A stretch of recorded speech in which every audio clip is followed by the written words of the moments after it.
In this video, Panama Private Interest Foundations versus Nevis International Trusts.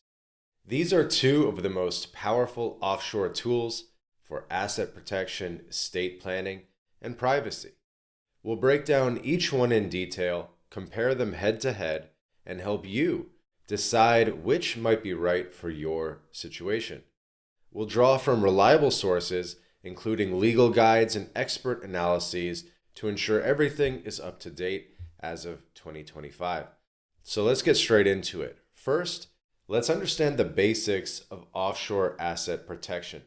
In a litigious society where lawsuits, divorces, creditors, and even governments can threaten your hard-earned wealth, offshore structures like foundations and trusts allow you to legally transfer assets out of your personal name and into a separate entity, governed by foreign laws that are often more protective than those in your home country. These aren't about hiding money or evading taxes illegally. That's a fast track to trouble. Instead, they're about creating barriers that make it extremely difficult and costly for claimants to reach your assets, while also facilitating smooth estate planning and tax efficiency on foreign-sourced income. Both Panama and Nevis are jurisdictions known for stability, confidentiality, and robust legal frameworks that prioritize asset security. Starting with the Panama Private Interest Foundation, often abbreviated as PPIF, or some people just call them Panama Foundation. This structure was introduced under Panama's Law Number 25 of June 12, 1995, which remains the governing statute with no major amendments that alter its core principles. It's a hybrid entity, blending elements of a trust and a corporation, but without shareholders or owners in the traditional sense. The foundation is established by a founder who transfers assets into it, and it's managed by a foundation council, typically 3 members, which can include nominees for added privacy. The founder can appoint themselves or a trusted party as a quote-unquote protector who has veto power over council decisions without being publicly listed as an owner. Key features make the PPIF a powerhouse for privacy and protection. There's no formal ownership structure, meaning the assets are legally separated from the founder and beneficiaries. This creates bulletproof privacy. Public records don't reveal beneficiaries, and the foundation's charter can include private regulations that dictate how assets are managed and distributed. For asset protection, Panama law imposes a 3-year statute of limitations on creditor claims, challenging asset transfers as fraudulent. After that period, challenges are barred, providing the transfer wasn't made with intent to defraud existing investors or creditors. Assets cannot be easily seized because technically you don't own them, the foundation does. Panamanian courts don't recognize foreign judgments automatically, requiring claimants to file a new lawsuit in Panama, which is time-consuming and expensive. The PPIF is ideal for estate planning. It allows for seamless succession without probate, taxes, or public disclosure. You can hold diverse assets like real estate, companies, bank accounts, crypto, or intellectual property. For example, many use it to own Panama real estate, avoiding U.S. estate taxes on foreign property. It's also popular for holding decentralized autonomous organizations, DAOs, or crypto assets, or crypto in general, providing a legal wrapper that aligns with Panama's pro-business, low-tax stance. Tax-wise, foundations are exempt from Panamanian taxes on foreign-sourced income, and there's no inheritance tax, making it efficient for global nomads and expats and investors. Setup is straightforward but requires precision. You draft a foundation charter, register it with Panama's public registry, and endow it with at least $10,000 in assets, though more is common for credibility. There will be annual maintenance costs as well. Recent compliance updates mandate better accounting records for legal entities, but foundations remain flexible, with no annual audits required unless specified in the charter. Pros include unmatched privacy, flexibility in management, and low costs. The cons, it's not as ironclad against aggressive litigation as some jurisdictions, and if fraud is proven within a 3-year window, assets could be at risk. Now shifting to the Nevis International Exempt Trust.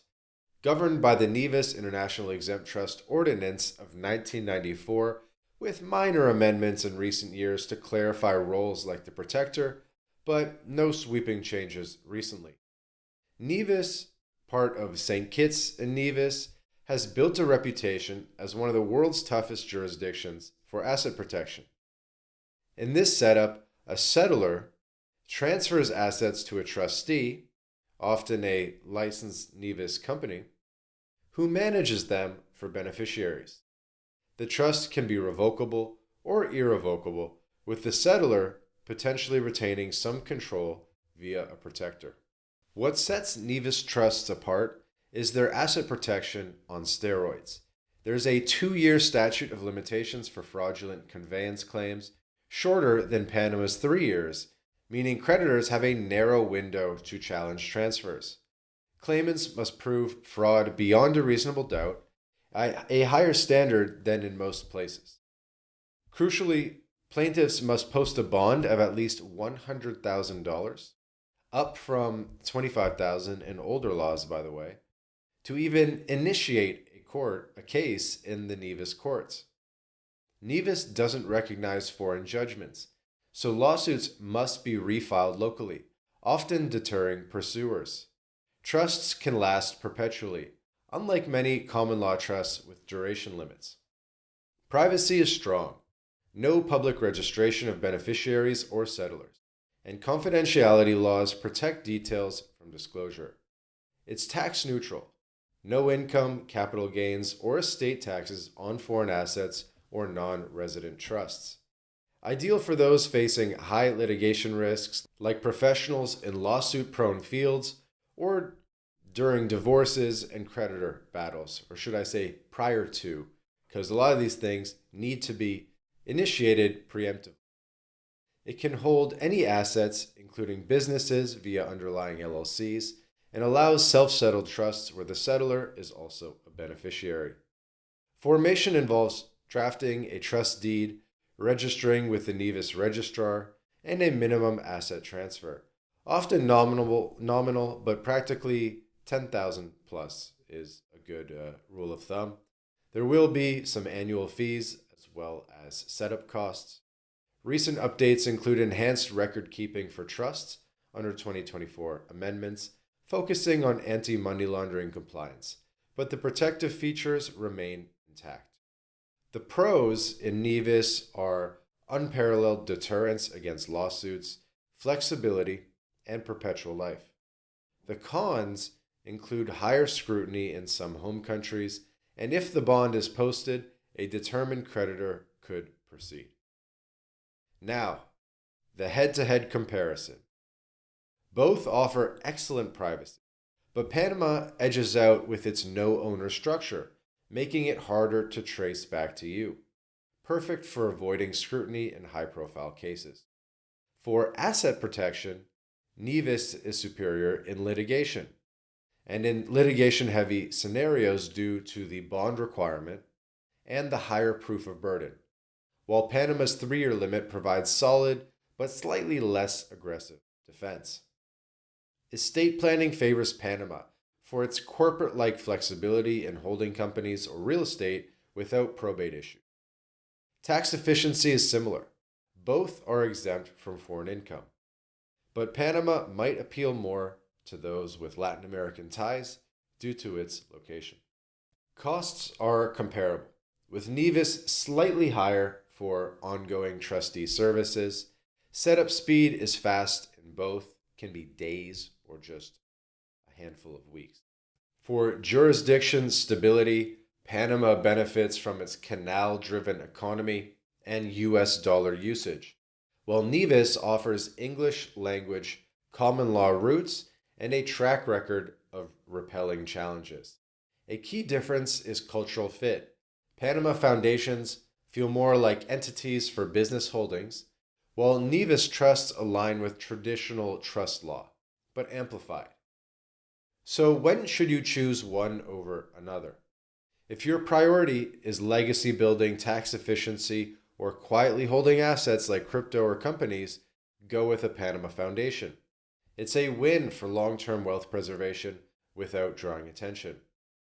If you're in a high risk environment expecting lawsuits, divorces, or creditor attacks, the Nevis Trust provides next level fortification, making it prohibitively expensive for opponents to pursue.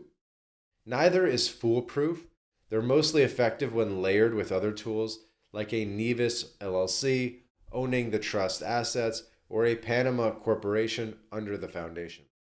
This hybrid approach multiplies protection. For instance, a Nevis LLC charged by a trust adds charging order limitations where creditors can only claim distributions, not assets. Some important caveats here. These structures must comply with your home country's laws, like U.S. reporting under FATCA or FBAR. They're legal but require proper setup to avoid piercing claims. DIY templates are risky. Always use experienced attorneys to draft documents and ensure no fraudulent intent. In 2025, with global transparency pushes, jurisdictions like these still offer privacy but demand accurate disclosures where required. By the way, MyLatinLife, we're a full-scale immigration consultancy. We help with second passports, residency, lowering your taxes, and overall internationalization. We can help you with Nevis trusts and Panama foundations and much more. If you're ready to take action, there is a link in the description to book a call with us and get all your burning questions answered. Link in the description, and you could be speaking with us right away.